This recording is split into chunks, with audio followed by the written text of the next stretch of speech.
Okay, welcome everyone to St. Michael's Chapel here. We really call this the lifeboat, and across the street is the ship, St. Gabriel's. And also we have a little chapel in our recovering center, which is St. Raphael's. We honor the three archangels, but here we are in the chapel of St. Michael, one of our protectors, who fights against all the evil around here. And we invoke the archangels every night, and even our guardian angels as well. But we have what you call a 1-minute slideshow of salvation here.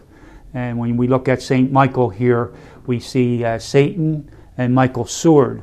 But when the shadow is cast on the wall, and it may be a little more difficult to see it on the camera, but we see an outline here. And the outline is the Blessed Mother.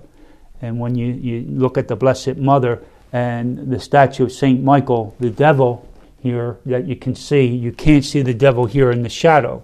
It's like where the Blessed Mother is, he's not, and the sword is gone.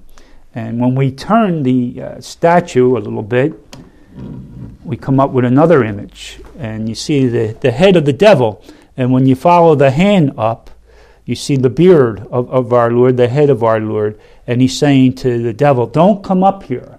Don't come up here. But Satan, he's very disobedient. So we turn the statue a little bit more, and we get another image. And you can see the points of the angel. When you see the fallen angels, their wings are always pointed.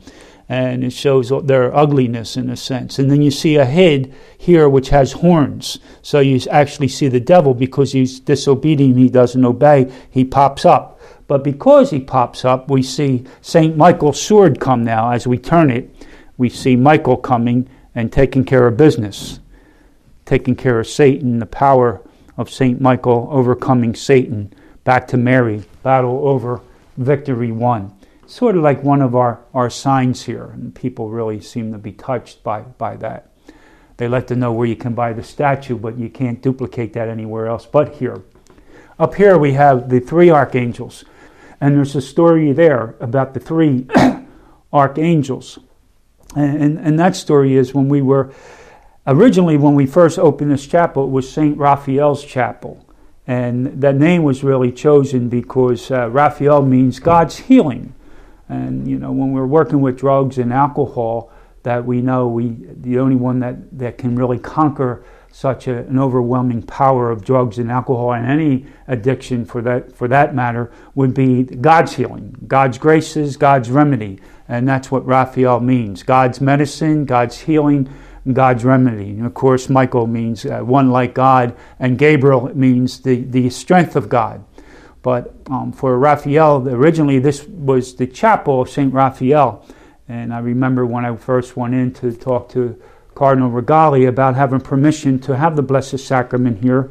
I spent about 40 minutes with him and told him all the stories about the tragedies down here in Grace Ferry, the tragedies of blessing bodies of young people, bodies hanging from rafters. There was just so much evil and so much suffering. And I was trying to get permission to have the Blessed Sacrament. I spent about 45 minutes with Cardinal Regali telling him the stories. And I really said to him, I said that the priesthood and the Eucharist go together like the hearts of Jesus and Mary. And as a priest, I know I needed that real presence of Jesus in the tabernacle, and especially doing this work. But anyway, the Cardinal listened. He said, we'll see what we can do. About a week later, he came down to St. Gabriel's with Father Michael Lee, and he made a pastoral visit and made sure I wasn't a loose cannon, and inquired about me. And of course, Father Lee sang my praises and said I was a blessing here. But a week after that letter came. I was with the little sisters at Holy Family Home on the balcony, and I opened up the letter, and it was like opening up a letter of royal straight flesh. First, I rubbed it on the Sacred Heart of Jesus, and when I opened it up, we had permission to have the real presence of Jesus in our little chapel that we have been praying for years. And when that letter came, I was like dancing around in the chapel like David danced around the ark.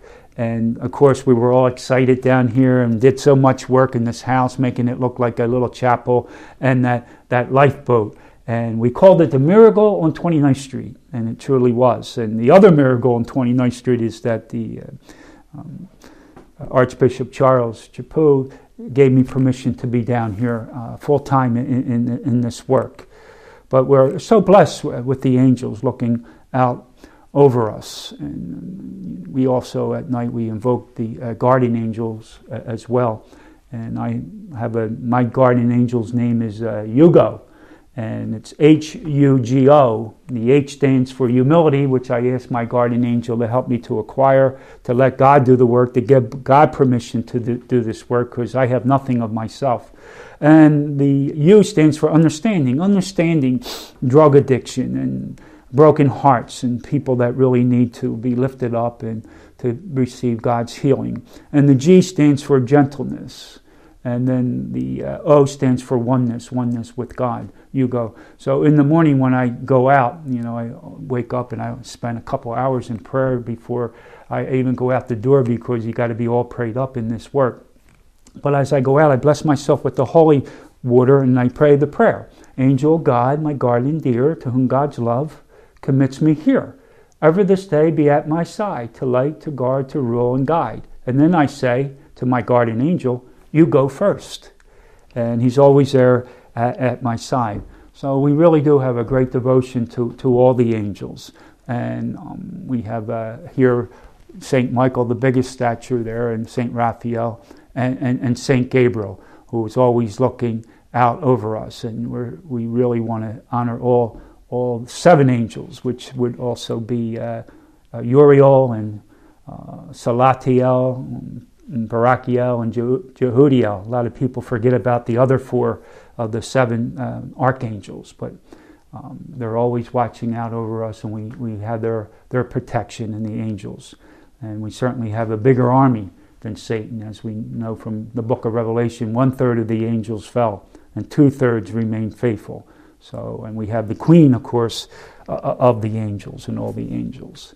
So just to let you know that the angels watch over us, and they guard us, and they protect us. So thank you for listening, and God bless you.